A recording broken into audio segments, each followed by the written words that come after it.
आज का जो इजलास था सिंध बिल्डिंग कंट्रोल अथॉरिटी में वजारत बल्दियात है, हाउसिंग एंड वर्क्स की वजारत है, उसकी सुपरविज़न में एक लॉ पास होने जा रहा है। उस कानून का जो ताल्लुक़ है ज़्यादातर तो बिल्डर्स एंड डेवलपर्स से है, लेकिन चूँकि एज ए स्टेक होल्डर उसमें हम जो रियल्टर्स हैं उनका भी किरदार बनता है। उसमें जो चीज़ें दी गई हैं उस कानून में, उसमें हमारा रियल्टर्स का भी उसमें नाम लिया गया है। अच्छा, ये जो मसवदा कानून है इसका जो शॉर्ट टाइटल है, उसका जो नाम है वो है दिस एक्ट में be called the Sindh building control authority act 2025। इसमें टोटल जो है वो 64 सेक्शंस हैं। तो उसमें जो देखिए सीधा चीज़ों पे आ जाते हैं। इसकी जो सेक्शन 4 है उसमें एक जिक्र किया गया है regulation of building professional builders and developers, जिसमें कहा गया कि the authority shall regulate registered and grant licences to professionals including architects, town planners, engineers, surveyors, and builders and developers and allied professionals firms involved in building design and construction. The authority shall maintain a register of qualified professionals and builders and developers to ensure the only licensed individuals and or firms undertake relevant work. इसमें जब punishments का जिक्र आ रहा है, जिन लोगों की जो obligations हैं, ज़िम्मेदारियां हैं, उस हवाले से जो पनिशमेंट्स में रियल्टर्स के लिए सज़ाएं तजवीज़ की गई हैं। लेकिन जब हम रेगुलेटिंग में जब ये सेक्शन 4 पढ़ते हैं तो इसमें रियल्टर्स का जिक्र तक नहीं है, यानी कि रियल्टर या रियल इस्टेट डीलर का कोई एक अल्फाज भी शामिल नहीं किया गया। और उन्होंने बाकी तमाम स्टेक होल्डर्स जिसमें builders, developers, architects, planners, firms वगैरह का तो जिक्र किया है, लेकिन रियल्टर्स का जिक्र नहीं किया। सेक्शन 4 की सब सेक्शन ई जो है वो मैं आपको बता रहा हूँ। इसी 4 की जो सब सेक्शन के है, public awareness and dissemination of information. The authority shall engage in public awareness campaigns to inform citizen, developers, professional and building standards. अच्छा, इसमें पब्लिक का भी जिक्र कर दिया, बिल्डर्स एंड डेवलपर्स का भी जिक्र कर दिया और एंड यूजर का भी जिक्र कर दिया, नहीं, लेकिन रियल्टर का जिक्र फिर नहीं आ रहा इसमें। फिर नेक्स्ट इसी तरह कई चीज़ें आ रही हैं। Collaboration with authorities and entities के कोलैबोरेशन करेंगे। The authority shall collaborate with district administration, municipal authorities, civil defence law enforcement, environmental agencies and other regulatory bodies to ensure coordinate and effective building control and town planning। अब वो सरकारी इदारों को तो सबका जिक्र कर रहा है। हमारा ताल्लुक रियल एस्टेट सेक्टर से है, तो जितनी भी इलीगल कंस्ट्रक्शन या अनऑथोराइज्ड कंस्ट्रक्शन आप कह दें, कराची में जिस जगह पे भी चल रही है, चाहे वो किसी बिल्डर एंड डेवलपर्स की तरफ से भी हो रही है, तो उसमें जो सबसे ज़्यादा अगर कोई अवेयरनेस दे सकता है या जानता है तो वो रियल्टर है, रियल एस्टेट डीलर है, जिसकी रसाई एक एक गली तक है। कोलैबोरेशन का जिक्र कर रहे हैं तो आप हमें जो पनिशमेंट्स हैं वो तो देने जा रहे हैं, लेकिन कोलैबोरेशन में फिर आप जिक्र नहीं कर रहे रियल एस्टेट डीलर्स का, और आप कहते भी हैं कि हम आपको रजिस्टर्ड करने भी जा रहे हैं। इसकी जो सेक्शन 7 है वो पब्लिक एंटिटीज़ का जिक्र कर रही है। वो इस तरीके से करती है कि the authority shall function as an independent body. अच्छा, अथॉरिटी कौन है? सिंध बिल्डिंग कंट्रोल अथॉरिटी की मैं बात कर रहा हूँ। Responsible for establishing and maintaining relationships with stakeholders and other relevant groups. It may enter into agreement with entities, organizations or interested parties, and it is empowered to develop, enforce and implement policies and projects it deems necessary to fulfill the objectives of this act। उसमें clearly जिक्र नहीं कर रहा, क्योंकि देखिए एक तो जो रियल स्टेट को खासकर डेवलपर या बिल्डर्स को जो एसोसिएशन रिप्रेजेंट करती है, जो सारी जिम्मेदारी भी उठाती है, जिसका एनओसी मैंडेटरी है सिंध बिल्डिंग कंट्रोल अथॉरिटी में, वो एसोसिएशन हो बिल्डर एंड डेवलपर है। और उसके बाद सेकंड जो हम रियल्टर्स को इस वक्त जो डील कर रहे हैं वो all Karachi realtors association Karachi की मरकजी एसोसिएशन है, जो जिसकी रसाई कराची के हर एरिया तक है। तो अगर आप जब इंटाइटी का जिक्र करेंगे तो आपको प्राइवेट बॉडीज़ के तौर पर इन एसोसिएशंस को भी एम्पावर्ड करना चाहिए। अगर आप एम्पावर्ड नहीं करेंगे तो आप ऑब्जेक्टिव्स या रिजल्ट्स आप कैसे ले सकते हैं उनसे आप। अब आ रहा है कि पॉलिसी फॉर्मेशन, स्ट्रेटेजिक प्लानिंग। अच्छा, इसमें ये जिक्र करता है develop, approve and implement strategies, frameworks and actions plan for the regularisation and monitoring of constructions in kachchi abadis in consultation with relevant government agencies and stakeholders. कि इसमें इसने कच्ची आबादी का जिक्र किया है कि जो स्ट्रेटेजिक प्लान्स हैं किसके मतलब जो अनऑथोराइज्ड या इलीगल कंस्ट्रक्शन के हवाले से बात कर रहा है। तो बदकिस्मती से कराची का 50% से अबव जो एरिया है वो कच्ची आबादी इस पर मुश्तमिल है, और ये दुनिया का शायद वाहिद मेगा सिटी है जिसका इतना बिग एरिया कच्ची आबादी इस पर मुश्तमिल है। अच्छा, जो किसी रेगुलेशन में नहीं, यानी कि वहाँ पर अगर कोई किसी ने चाइना कटिंग की या गोट की सूरत में वहाँ पर आबादी बनी, कब्ज़ा किया किसी बंदे ने और वहाँ पर कच्ची आबादी का क़याम किया, और जैसे आप नाम सुनते हैं औरंगी टाउन, ये एशिया की सबसे बड़ी कच्ची आबादी है। तो जब आप इसको रेगुलेट करने जा रहे हैं या करेंगे, जो आप स्ट्रेटेजिक प्लानिंग की बात कर रहे हैं, तो इसके लिए बाई लॉज़ क्या होंगे? अच्छा, फिर आपको क्या उन कच्ची आबादी में आप वो फैसिलिटेशन भी देने जा रहे हैं, जो हमारी बेसिक नेसेसिटीज़ हैं? हमारे कई मुल्कों की मिसाल सामने है कि बम्बई में इंडियन गवर्नमेंट ने प्राइवेट स्टेक होल्डर्स के साथ मिल के वहाँ पर कच्ची आबादी का खात्मा किया। वहाँ पर बिल्डर्स, डेवलपर्स और एज़ ए गवर्नमेंट भी स्टेक होल्डर बैठी, और जहाँ-जहाँ कच्ची आबादी मुश्तमिल थी वहाँ पर उन्होंने प्लानिंग की, और वहाँ पर जो है वो हाई राइज़ बिल्डिंग्स की सूरत में वहाँ पर उन्होंने बिल्डिंग बनाई, और जो वहाँ कच्ची आबादी के रहने वाले थे, उनको उन्होंने एंटरटेन भी किया और उनके लिए बेहतर रिहाइश की सहूलतें भी दी गई, और आहिस्ता-आहिस्ता वन बाय वन कच्ची आबादियों का खात्मा काफ़ी हद तक किया और किया भी जा रहा है।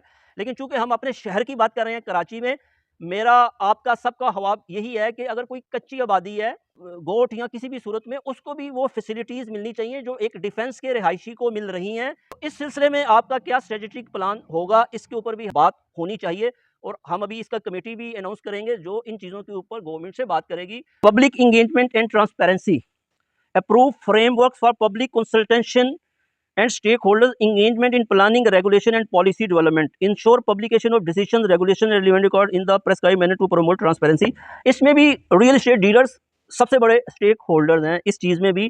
फिर वो आगे आता है कोऑर्डिनेशन एंड कोलैबोरेशन, एक नया एडिशनल डायरेक्टर अपॉइंट करने जा रहे हैं। इसको पहले तो director Sindh building control authority ज़िम्मेदार है हर चीज़ का, और उसकी अथॉरिटी के अंडर तमाम जितने भी अपना क्या कहते हैं वहाँ पर जो कमेटीज़ हैं या जो कोऑर्डिनेटर्स हैं या उसके नीचे के जो अफसरान तमाम, उनको उसको ही जवाब दें। लेकिन इस कानून में वो अब एक नए एडिशनल डायरेक्टर जनरल का अपॉइंटमेंट करने जा रहे हैं, और उस एडिशनल डायरेक्टर जनरल की जो ज़िम्मेदारी होगी वो अनऑथोराइज्ड और इल्लीगल कंस्ट्रक्शन के खिलाफ लाइहा अमल बनाना और उसके खिलाफ पॉलिसीज़ बनाना और उसको डिमोलिश करना। There shall be as many additional Director General operations in basic pay scale 20 within the authority as approved by the government body, who shall be responsible for enforcement, compliance, oversight, field inspections, demolitions, grievance redressal and interagency coordination. The function and powers of the additional Director General shall be include। वो फिर उसकी sub section हैं, कम से कम 25-30 हैं। एक और directorate of public sale projects, यानी कि जो भी बिल्डर्स, जो भी डेवलपर्स या जो भी टाउन प्लानर्स जो भी प्रोजेक्ट अपने उसकी अप्रूवल्स लेंगे या आगे काम करेंगे, तो उसके लिए भी एक नया डायरेक्टोरेट मसवदे के तक बनने जा रहा है, और उसको लीड करेगा 20 ग्रेड का एक ऑफिसर और करेगा, और उसकी भी एक तकरीरी होने जा रही है। उसकी भी ऑब्लिगेशंस काफ़ी दी गई हैं। मैं उसकी जो ऑब्लिगेशन है उसमें एक दो मैं पढ़ दूँ। Receiving complaints and grievances from allottees buyers and stakeholders regarding delays, quality issue, non compliance और misrepresentation, investigation sub complaints promptly and recommending appropriate action including joint meetings between the buyers, allottees and the builders। Karachi के सबसे बड़े stake holders जो कि realtors हैं, वहाँ फिर ignorance की जा रही है, हर जगह पे इग्नोरेंस की जा रही है कि एक जगह पे भी अभी तक हमारा जिक्र नहीं आया। आएगा कहाँ पे? जब पनिशमेंट्स आएंगी लास्ट के ऊपर जाके, बस वहाँ जिक्र आएगा आपका। फिर वो कह रहा है जो इलीगल कंस्ट्रक्शन उसमें करेंगे क्या, वो publishing advisories, guidelines and notifications for the benefit of buyers and stakeholders through print and electronic media। फिर यहाँ पर इन्होंने मिस किया, आप लोगों को इन्फॉर्मेशन देना चाह रहे हैं तो रियल एस्टेट डीलर से ज़्यादा इन्फॉर्मेशन आपकी दे ही कोई नहीं सकता। आम पब्लिक को क्या पता, आपको अगर कोई नोटिफिकेशन जंग अखबार में देते हैं या डान में देते हैं या किसी में देते हैं, वो क्या पढ़ेगा?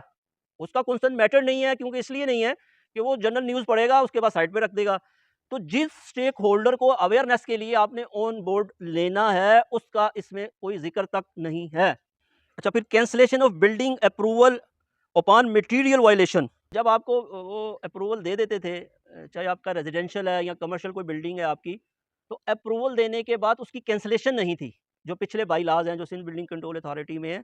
तो अब इसमें एक नई सेक्शन का इजाफा किया गया है कि अगर आपको अप्रूवल 4 फ्लोर्स की मिल चुकी है और आपने उसके ऊपर एक्स्ट्रा 1 फ्लोर डाला है या 2 फ्लोर डाले, या जो रेजिडेंशियल्स हैं उसके ऊपर आपने एक्स्ट्रा फ्लोर डाले, उसके ऊपर अब आपकी कैंसलेशन की एक नई सेक्शन डाल रहे हैं कि आपकी अगर इस वायलेशन के ऊपर हम कैंसलेशन भी कर सकते हैं। आपका मैप जो अप्रूवल दिया गया था वो हम कैंसलेशन में डाल देंगे।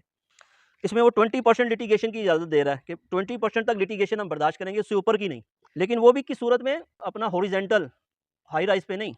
बहरहाल फिर नो ऑब्जेक्शन सर्टिफिकेट मैंडेटरी है, ये तो अच्छी चीज़ है कि कोई भी cell purchase advertisement of plots building in building. अच्छा, इसमें भी फिर रियल्टर का जिक्र नहीं कर रहा नो ऑब्जेक्शन के ऊपर, वो कह रहा है नो बिल्डर और डेवलपर एज द केस में भी शेल सेट और advertise for sale any plot building और unit in building through print electronic digital audio visual और any other means of advertisement without first obtaining a no objection certificate from the authority in the manner and upon payment of such fees press under the rules of regulation. ठीक है, approval granted by the authority, total number of units plots available for sale, layout plan, payment schedule, timeless for completion. इसका सबसे ज़्यादा जो ये कह रहा है कि आपको कितने जो बिल्डिंग प्लान आपका अप्रूवल किया उसके ऊपर हम कितने फ्लैट्स की इजाज़त दी गई, टाउन प्लानिंग का कोई प्रोजेक्ट अनाउंस किया उसके ऊपर आपको क्या अप्रूवल्स दी गई हैं, यानी कि इसकी पब्लिकेशन करेंगे, अवेयरनेस करेंगे।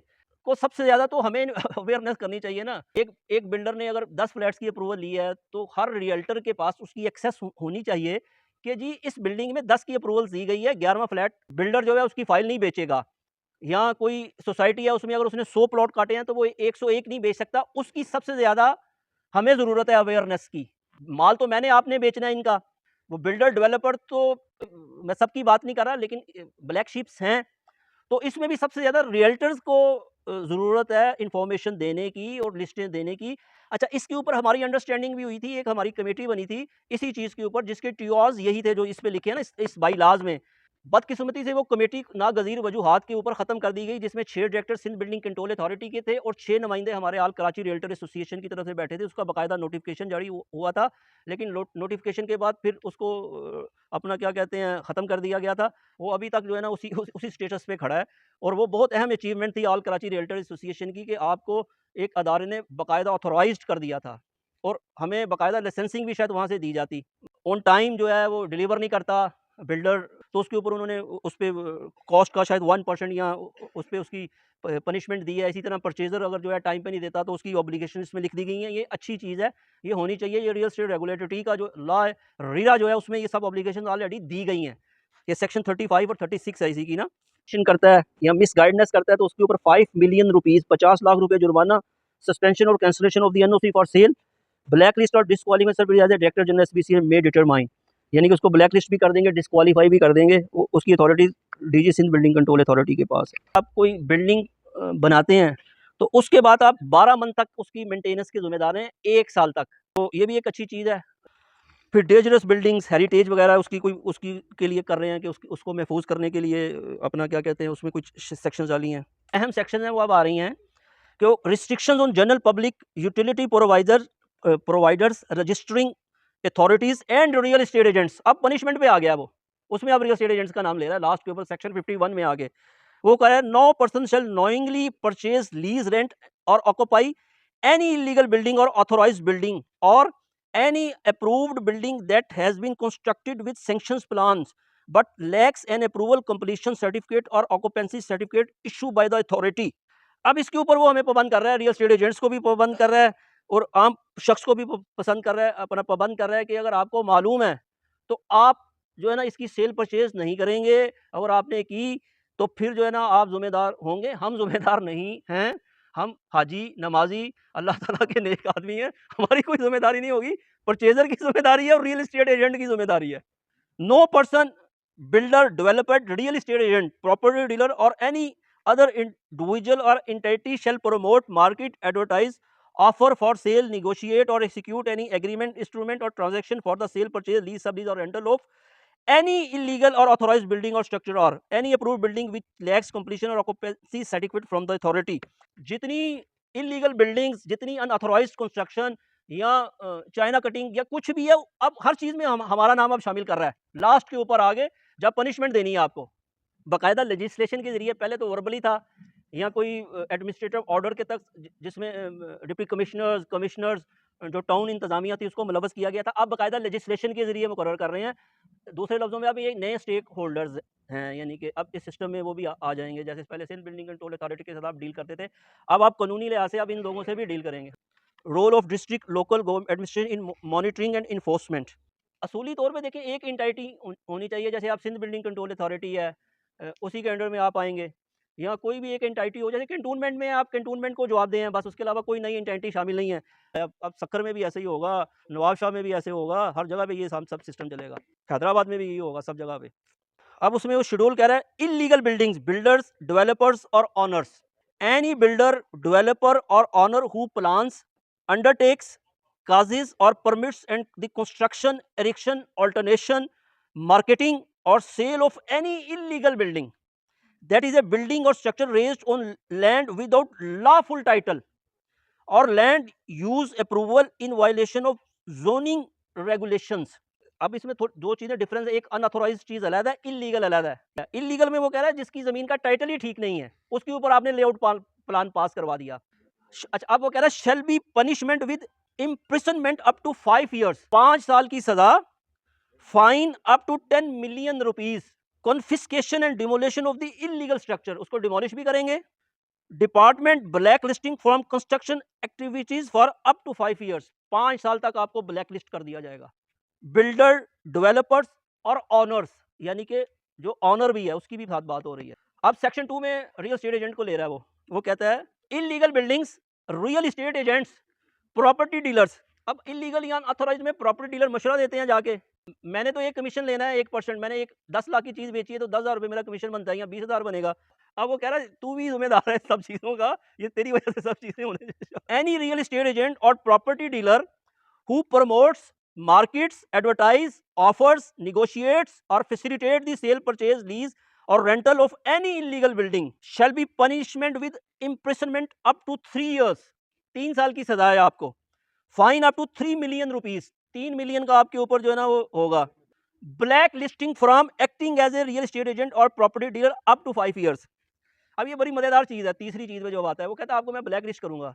तो भाई तू मुझे ब्लैक लिस्ट कैसे करेगा, मुझे दिया क्या तूने, कोई लाइसेंस दिया है मुझे, कोई मुझे ऑथोराइज किया है या किसी इदारे ने मुझे स्टैंप लगा के दी है कि भाई तू रियल एस्टेट डीलर है।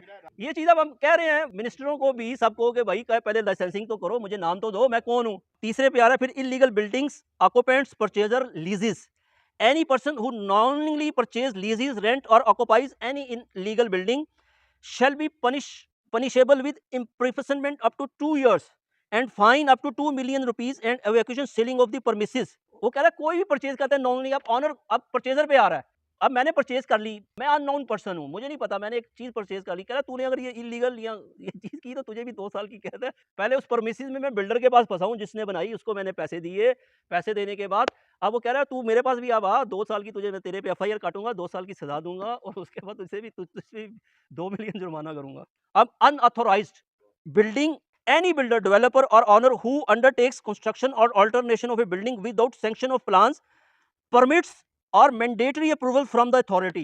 यानी आपकी जमीन तो एक नंबर है, आपका टाइटल ठीक है, आपने अप्रूवल्स नहीं ली मुझसे सारी, ना मुझसे आपने NOC ली, ना जो मैंडेटरी अप्रूवल थी वो आपने सारी मुझसे नहीं ली। अब उसके ऊपर वो कहता है shall be punishable with imprisonment up to 3 years, 3 साल के लिए आपको सजा है, 5 million rupees आपके ऊपर फाइन, डिमोलेशन और restriction of the structure as the case में भी, हम उसको डिमोलिश भी कर सकते हैं, रिस्टोर भी कर सकते हैं, आपको अप्रूवल भी दे सकते हैं, हम पे आप, हम जो करेंगे। अब नेक्स्ट आ रहा है unauthorised buildings, real estate agents, property dealers, any real estate agent और property dealer who promotes, markets, advertise, offers, negotiates or facilitate the sale, purchase, lease or rental of an unauthorized building shall be punishable with imprisonment up to 2 years, fine up to 2 millions, blacklist up to 3 years। फिर मुझे blacklist कर रहा है बगैर नाम के। वो बंदा पूछे वो अगर अनऑथोराइज्ड है तो इसके जवाब दे आप दोगे कि रियल एस्टेट एजेंट देगा। Any person who knowingly purchases, लीजेस, rent और ऑक्युपाइज एन अनऑथोराइज्ड बिल्डिंग, उस परचेजर को जो है 1 साल की सजा और 1 million रुपी उसकी जो है ना उसका फाइन होगा उसके ऊपर, ये जो परचेजर है उस बिल्डिंग का अनऑथोराइज्ड का। अब नेक्स्ट आ रहा है वो कह रहा है अप्रूव्ड बिल्डिंग लैकिंग कंप्लीशन और ऑक्यूपेंसी सर्टिफिकेट, बिल्डर, डेवलपर्स और ऑनर्स, एनी बिल्डर, डेवलपर और owner who allows occupation, sale, lease और rental of a building without obtaining the completion certificate और occupancy certificate from the authority. अब वो कह रहा है अगर आपने कंप्लीशन सर्टिफिकेट भी नहीं लिया, ऑक्यूपेंसी सर्टिफिकेट भी नहीं लिया, तो उसके ऊपर भी वो कह रहा है कि 2 साल की आपको हम सजा देंगे और 2 मिलियन जुर्माना करेंगे और आपका वो सील भी कर देंगे आपका जो प्रोमिस है उसके ऊपर। और सेम चीज फिर आगे रियल एस्टेट एजेंट को भी कह रहा है लेकिन हमें सजा 1 साल कम दे रहा है, यानी कि बनाई बिल्डर ने, बेची बिल्डर ने, सब कुछ है, कंप्लीशन सर्टिफिकेट नहीं है और ऑक्यूपेंसी सर्टिफिकेट नहीं है, उसके ऊपर रियल एस्टेट एजेंट को भी कह रहा है कि भाई तूने अगर बेची तो तू भी जो है ना 1 साल की सजा लेगा और 1 मिलियन तुझे भी जुर्माना होगा। utility providers and registering authorities. Any utility provider who provides sanctions or continues to provide services, electricity, gas, water, sewerage to any illegal authorized or a building without a completion or occupancy certificate, or any registering authority official who register or arrest any instrument relating to such building. कोई भी अदारा आपको बिजली के connection देता है या gas के connection देता है या कोई भी यूटिलिटी देता है, पानी का कनेक्शन देता है, चाहे इलीगल है चाहे ऑथोराइज्ड है, उसके ऊपर भी जो है उसने उसको कहा है कि जी आपको भी 3 साल की सजा है और 2 मिलियन जुर्माना है। अब आ रहा है एडिंग अपेंटिंग कॉन्सिपरेंसी एंड अटेम्प्ट, उसके ऊपर भी सजा दे रहा है। सबको सजाएं देनी, खुद को कुछ नहीं किया। इस मसवदे के लिए आपको बुलाया था राय लेने के लिए।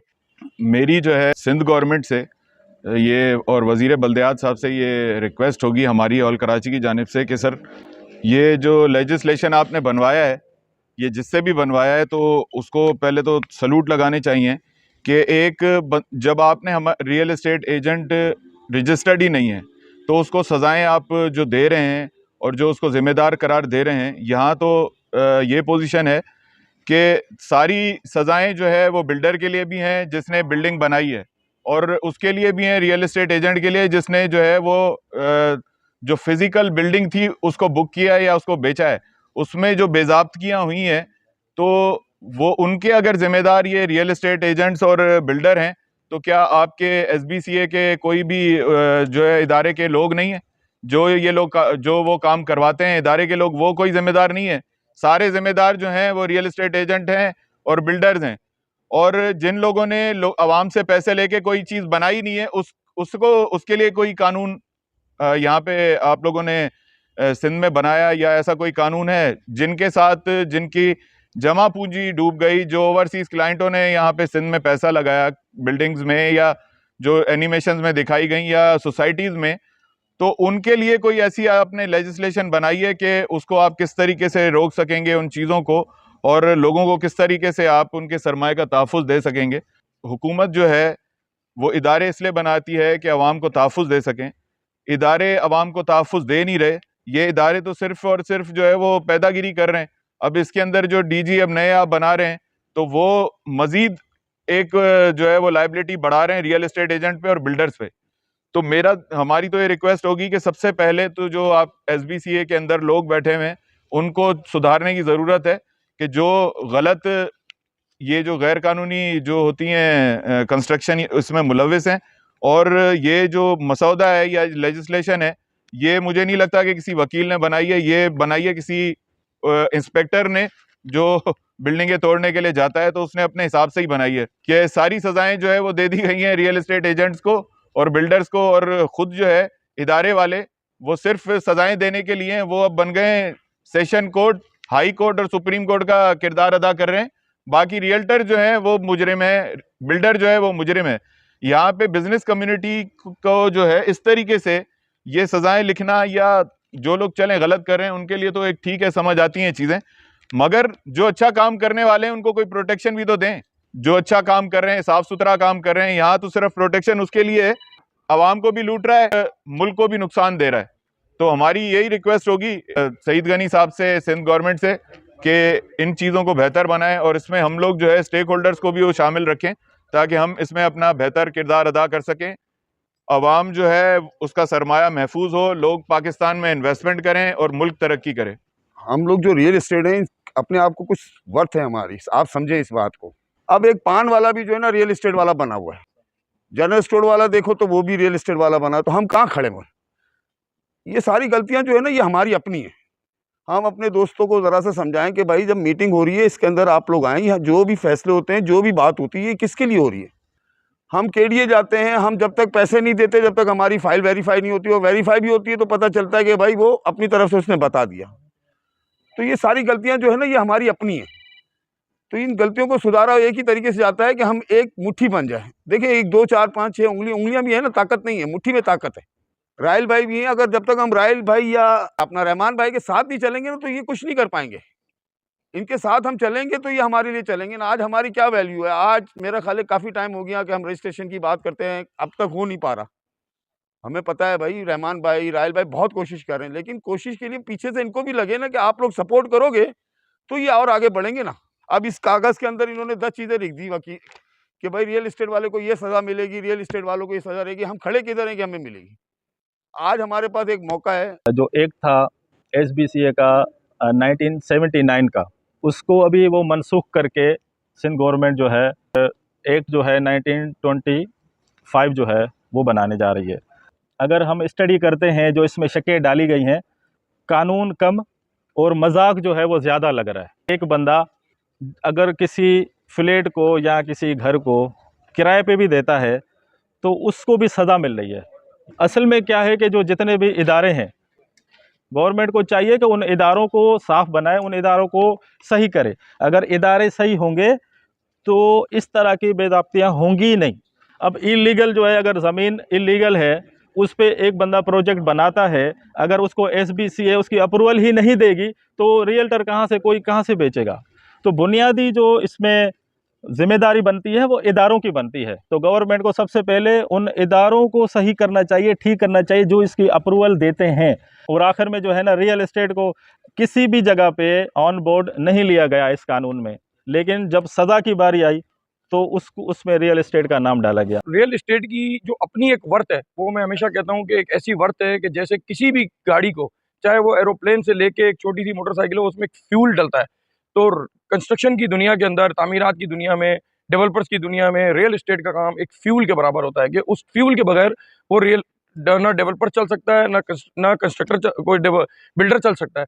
तो बात यह है कि हमारी एक इज्जत भी है और हमारी एक कुव्वत भी है, लेकिन इस कुव्वत की उस तरीके से ना तो गवर्नमेंट उस तरीके से कदर कर रही है जिस तरीके से गवर्नमेंट की जो अदारों की अभी जालिमाना पॉलिसी कह लें या मनफी जो इक़दाम है। अभी आप ये देखें कि उन्होंने एक इक़दाम ये लगा दिया है कि जी अब बिल्डर के साथ साथ उसको भी हम कैद में डाल देंगे। अब मुझे बताएं कि उस शख्स को जो बहुत से ओवरसीज़ पाकिस्तानी हैं, अपने मुल्क में अपना सरमाया इन्वेस्ट कर रहे हैं और उस बिल्डर पर भरोसा करके, अगर बिल्डर की कहीं गलती भी है तो उसमें बिल्डर के खिलाफ आप कोई कानूनी कार्रवाई करें, और वो भी उस एक हद तक नरम होनी चाहिए कि जो उसकी वायलेशन है उस हद तक। लेकिन बात यह कि आप उसको सजाएं देंगे तो देखें, दुनिया में बिल्डर भी एक बिजनेस कम्युनिटी का नाम है। हाँ, मैं उन बिल्डर्स की बात नहीं कर रहा जो बिल्डर माफिया है या पोर्शन माफिया है, लेकिन कम से कम जो रियल बिल्डर्स हैं और रियल एस्टेट के साथ कनेक्टेड हैं, आप कम से कम उनको इतना सख्त माहौल देंगे तो यहाँ से तो पहले ही फ्लाइंग कैपिटल भी हो चुका है, बिजनेसमैन भी यहाँ से ट्रांसफर हो चुके हैं। तो अल्टीमेटली जो रह गए हैं उन्होंने ही इस मुल्क की तामीर और तरक्की में अपना हिस्सा डालना है ना। अगर वो भी घबरा के या वो भी डिप्रेस होके वो ये काम छोड़ देंगे या वो दूसरे मुल्क में जाएं, तो इस मुल्क की तरक्की और तामीर कौन करेगा। दूसरी बात यह है कि जब तक हम आपस में यूनाइट नहीं होंगे तो कोई भी गलत पॉलिसी गवर्नमेंट की ना हम तब्दील करा सकते हैं ना ख़त्म करा सकते हैं।